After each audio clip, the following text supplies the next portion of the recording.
Ndugu wafuatiliaji na watazamaji wetu wa Ustadh Shafii Online TV, tunaomba mchango wako ili kupata vifaa vya production kama vile kamera mzuri na ya kisasa, laptop pamoja na kifaa cha kuonyeshea live. Ili kazi zetu ziwe bora na quality wa kisasa, unaweza ukatunga mkono katika hili, ukatupigia kupitia namba halaka sirrun 'inda Allah bainaka anta wa baina Allah. Innal hamdalillah nahmaduhu wa nasta'inuhu wa nastaghfiruhu wa natubu ilayhi wa na'udhu billahi min shururi anfusina wa min sayyiati a'malina. Man yahdihillahu fala mudilla lahu wa man yudlil fala hadiya lahu. Ashhadu an la ilaha illallah wa ashhadu anna Muhammadan 'abduhu wa rasuluh.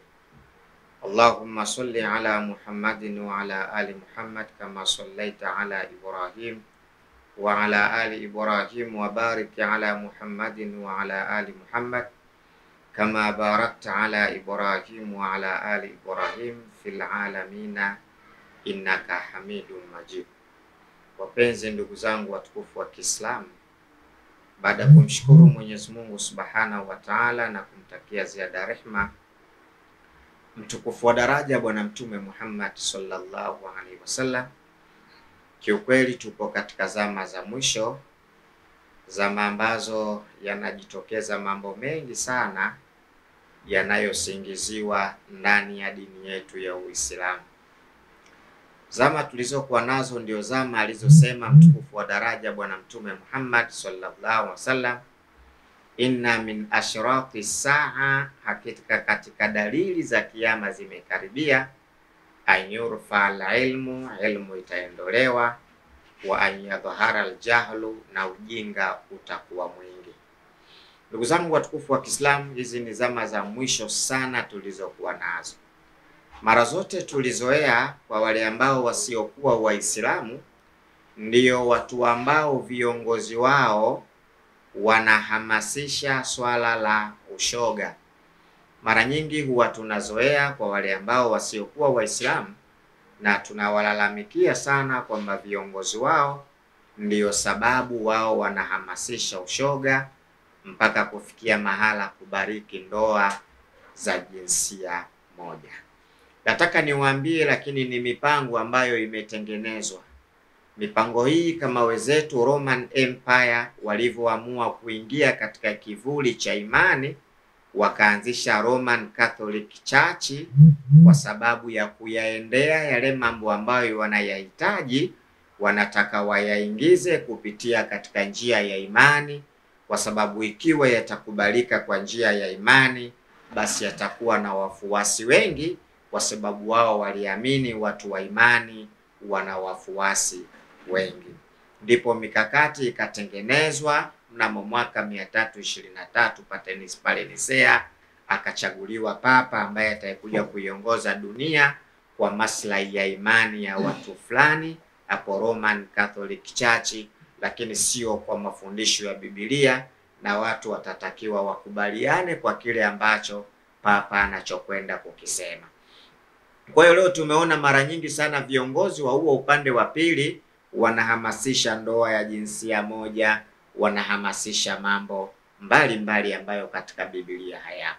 Lakini bil asafi shadid, baada ya kuingia katika imani hiyo ya wenzetu na kuona wanafanikiwa kwa namna ya kuendesha vile wanavyotaka utaratibu wa kwa wao ufatwe dunia, leo sasa umeanza kuingia katika Uislamu, na sisi Waislamu sasa tunatengenezewa magrupu mbalimbali, tunatengenezewa vikundi mbalimbali ili kuhamasisha matumizi ambayo Mungu ameyakataza yasitumike, wao kutaka kuyaingiza katika njia ya imani ili kuonyesha kwamba haya yanafaa kutumika na vitabu vinakubali. Ndugu zangu, wiki 2-3 nyuma kumekuwa na malumbano makubwa sana. Imani hiyo inaingizwa katika viongozi wa Kishia, viongozi ambao mtu mmoja anaitwa Jalala au wengine wanapenda kumuita Dampo. Yeye sasa ameamua kuweka wazi, kwa muda wa miaka yote alikuwa anatafuta namna gani jambo hili la upinde wataweza kuliingiza katika imani ya Kiislamu. Sasa ameamua kuweka wazi namna ya imani yao ilivyo, kwamba wao wanakubali hilo jambo la mwanamke kuingiliwa kinyume na maumbile. Nini wanachokifanya ndugu zangu wa Kiislamu? Hawatoishia hapo, bali wanachokwenda kufanya, kwa sababu wanaruhusu mwanamke kuingiliwa kinyume na maumbile katika njia yake ya nyuma, mwisho wa siku watakwenda na kukaa na kuwaza.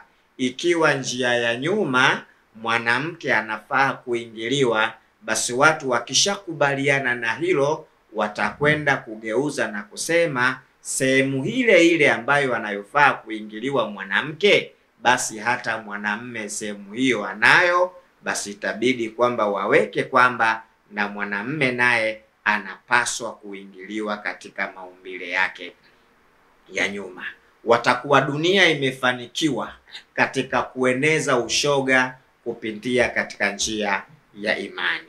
Lakini bahati mbaya kwamba hawatoweza kufikia lengo hilo kwa Waislamu, kwa sababu ndani ya Uislamu huwezi kuingiza kitu chochote, kwa sababu Uislamu umeshakamilika na Qur'ani imeshakamilika, na mfasiri wa kwanza wa Qur'ani ni mtukufu wa daraja Bwana Mtume Muhammad sallallahu alaihi wasallam, kama Mungu anaposema tumekuteremshia Qur'ani Muhammad litubayina linnasi manuzila ilaihim, ili kuwaekea wazi watu nini walichoteremshiwa, sio kuwasomea, kuwaekea wazi.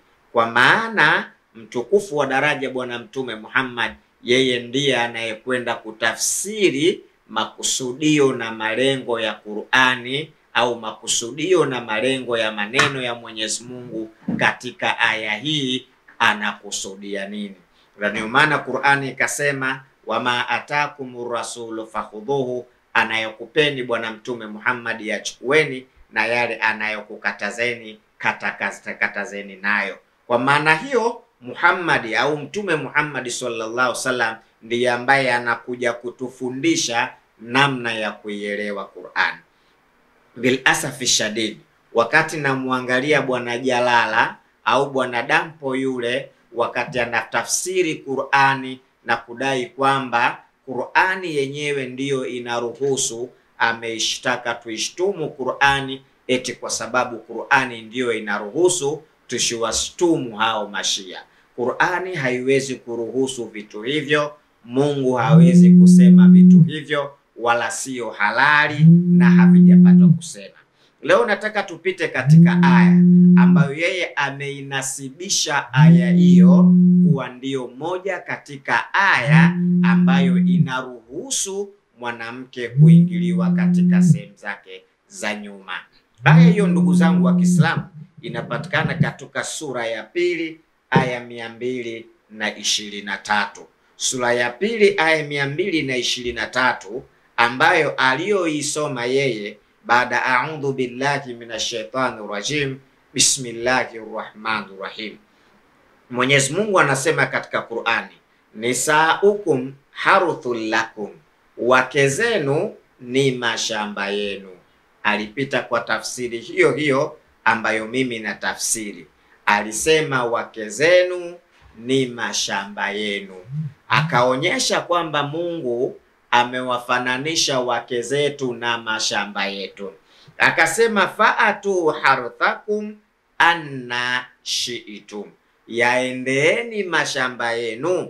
Akatafsiri tafsiri karibi ya 3, moja ikiwepo mahala popote mtakapo, moja vyovyote mpendavyo, na mwisho alifika mahala akasema asilaumiwe yeye, bali hii ndiyo lugha ya Kiarabu iliyotumika. Kwa hiyo tukitafsiri kokote mpendako, maana yake alitafsiri unaweza ukamuingilia mwanamke kichwani, unaweza ukamuingilia mwanamke masikioni, unaweza ukamuingilia mwanamke puani, na unaweza ukamuingilia mwanamke katika matundu yote. Hii ndiyo tafsiri aliyoileta yeye, kwa maana Mungu aliposema wanawake ni mashamba, yaendeeni mashamba yenu, neno anna shi'tum akasema kokote mtakako. Watukufu wa Kiislamu, Ukichunga haya maneno matamu mazuri ambayo Mungu kayasema, maneno haya ukitaka kuyapata vizuri, uanze sura ya 2 aya 222. Hapa utafunga, hutotaka kwenda kwenye hadithi wala hutotaka kwenda kwenye tafsiri za maulama. Qur'ani yenyewe kwa aya hii inajitosheleza. Ndugu zangu wa Kiislamu, aya 222 Mungu anasema kumwambia mtukufu wa daraja Bwana Mtume Muhammad sallallahu alayhi wasallam, walikuwa maswahaba wakati wanawaingilia wake zao katika tupu zile za mbele, walifika mahala wakakutana na ada ya mwanamke, kwa maana pale mahala pakawa panatoka hedhi, kiasi ambacho sasa wakawa hawajui, je, wakati ile damu inapotoka wataweza kuwaingilia hao wanawake, hao wake zao? Ndipo walipomfuata mtukufu wa daraja Bwana Mtume Muhammad sallallahu alaihi wasallam na wakamuuliza, ambapo Mungu anasema katika Qur'ani, wa yasalunaka anil mahis. Huwa desturi yao huwa wanakuuliza pale mahala panapotoka hedhi. Sikiliza tafsiri. Wa yasalunaka anil mahid, wanakuuliza Mtume Muhammad kuhusiana na pale mahala panapotoka hedhi. Kul, waambie, huwa adha, hiyo hedhi ni uchafu, na mahala hapo panapotoka hedhi kwa kipindi hiko ni pachafu. Sikiliza tafsiri hii. Huwa adha, hiyo hedhi ni uchafu, na mahala hapo panapotoka hedhi, pakiwa panatoka hedhi, basi kipindi kinapochotoka hedhi napo ni pachafu. Nini akamwambia? Fa'tazilu nisaa fil mahid, jitengeni na wanawake katika hedhi. Ukitafsiri hivi utakuwa unakosea, japokuwa nisaa hapa imekuja kama mafuulu bihi mansubu, lakini ukisema jitengeni na wanawake wakiwa katika masiku ya mahedhi, maana yake utatakiwa ulale chumba chako na mwanamke alale chumba chake, kwa maana mjitenge kabisa. Lakini maneno yaliyokuwa mazuri kwa tafsiri ya hapa aliyotafsiri Bwana Mtume Muhammad, maana yake fa'tazilu dukhulin nisa'i fil mahid, jitengeni na kuwaingilia wanawake wakiwa katika siku za hedhi. Siku jitenga nao kwamba kulala tofauti.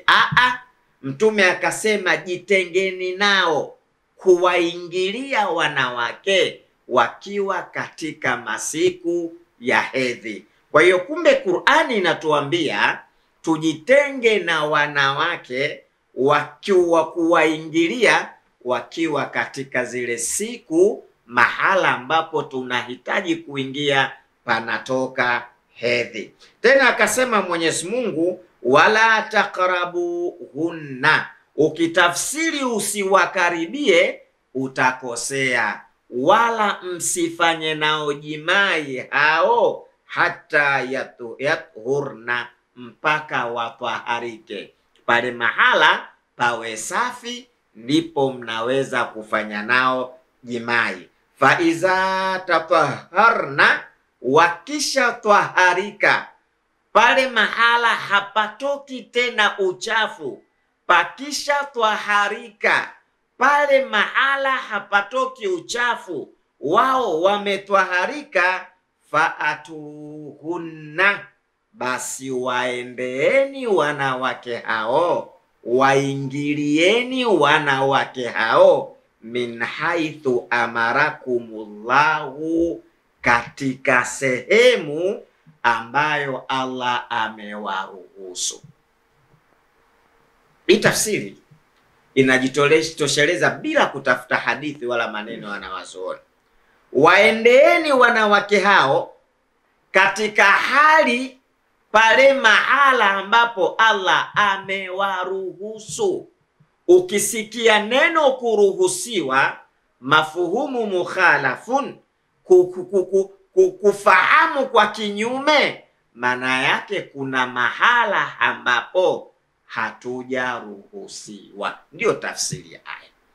Basi waendeeni kupitia mahala ambapo Mungu amewaruhusu. Ukiona neno linakuja kuruhusiwa, manake papo mahala ambapo Mungu hajaturuhusu. Kwa sababu kuamrisha kitu ni kukataza kinyume chake. Kuamrisha kitu mtu kufanya, manake ni kukataza kinyume chake. Asa hii aya inajitosheleza kwamba twende mahala ambapo Allah ameturuhusu. Maana ya kuruhusu, papo mahala pengine Mungu hajaturuhusu. Dampo, unafeli wapi? Tena Mungu akasema inna Allaha yuhibbu tawwabin. Mungu anapenda wenye kutubia. Kama mlikuwa mnawaingilia hao wanawake katika mahala sipo, au mkiingia katika hizo wakiwa katika hedhi, basi Mungu anawapenda watu wanaotubia, na anawapenda watu ambao wanaojitwaharisha, wanaokuwa safi, wanaoingia mahala palipokuwa safi. Ukielewa maneno haya, ndipo aya ya chini sasa inakuja. Na sababu ya aya hii Waislamu kuja, wale muhajirina walipofika kule kwa ndugu zao, walifika mahala wengine wanaacha mke, wanamwambia oa wewe kwa mapenzi ya udugu ya Uislamu. Sasa wale muhajirina walipokuwa waingilia wale wanawake, walikuwa wanawaingilia kwa staili mbalimbali, walikuwa wanawaingilia kwa mitindo mbalimbali. Wale hawakuzoea hayo mambo, ndipo wakaanza kuona shaka kwamba vipi tunaingiliwa kwa mfumo huu wa kugeuzwa wa staili. Ndipo walipomuuliza mtukufu wa daraja Bwana Mtume Muhammad sallallahu alaihi wasallam, je, staili hizi ndiyo sahihi? Wakati Mtume hajajibu, Mungu akateremsha aya, nisaukum harthu lakum, wake zenu ni mashamba yenu. Hapa kuna mfano wa wazi kabisa, wake zenu ni mashamba yenu. Mungu anasema mke wako kamfananisha na shamba, wake zetu wamefananishwa na shamba. Kipi walichofananishwa mpaka mwanamke afanane sawa sawa na shamba? Kuna swali la kujiuliza. Unaposema Sheikh Shafi ni simba wa mtaa huu, lazima utafute Sheikh Shafi ni mwanadamu na simba ni mnyama. Tunaposema Sheikh Shafi ni simba wa mtaa huu, sharti tujue kufanana kwao katika nini. Mpaka huu tunamwambia simba wamefanana katika nini? Kwa hiyo hapa kuna vitu vya kufananisha. Ukivijua hivi hautopata tabu tena. Mungu anamfananisha mke sawa sawa na shamba. Lazima tutazame shamba lina nini na mwanamke ana nini, mpaka mwanamke afanane na shamba. Dampo bwana, lazima uelewe bwana Jalala kinachosemwa katika Qur'an.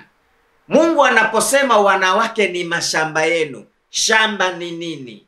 Shamba ni mahala ambapo unapootesha mbegu unatarajia zile mbegu kukua ili uvune. Shamba ni mahala ambapo unapootesha mbegu unahitaji mavuno. Shamba ni mahala ambapo unapopanda panahitajika wewe uvune. Mungu kwa kitendo hiko sasa, kwa mwanamke napo papo mahala ukipanda mbegu zako patazalisha ama pataotesha.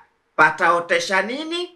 Pataotesha mtoto. Utavuna nini? Utavuna mtoto. Pale mahala ndo Mungu akapaita shamba. Kwa maana shamba ukipanda unavuna, kwa mwanamke ndapo papo mahala ambapo ukipanda ukitia mbegu unavuna. Tuambie Jalala, ni mahala gani kwa mwanamke ambapo ukitia mbegu unavuna? dampo, acha kudanganya watu.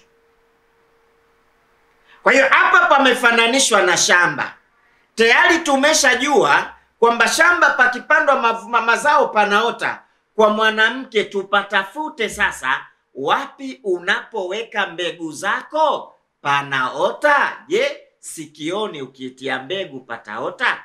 Kichwani ukitia mbegu pataota? Puani ukitia mbegu pataota? Mdomoni ukitia mbegu pataota? Sehemu ya nyuma ya mwanamke ukitia mbegu pataota? Jibu la, sehemu ya mbele ya mwanamke unapopanda mbegu, unapomwaga yale manii yako pale, ndipo pale panapatishwa mtoto. Kwa hiyo sehemu ambayo kwa mwanamke panapopandwa mbegu alafu pakaota ni sehemu ya siri ya mbele ya mwanamke. Hapa ndipo pamefananishwa kuwa ni shamba. Hakuhitaji hadithi wala nini.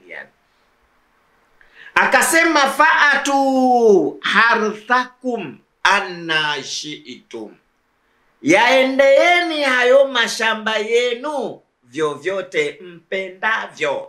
Shamba tushalifahamu ni sehemu ambapo pakipandwa panaota mavuno, pakipandwa panaota mazao. Namna ya kupanda utajua wewe, lakini unapopanda sharti upande pale panapoota mazao shambani. Ukiamua kuchotama, mbegu zako kazipande shambani.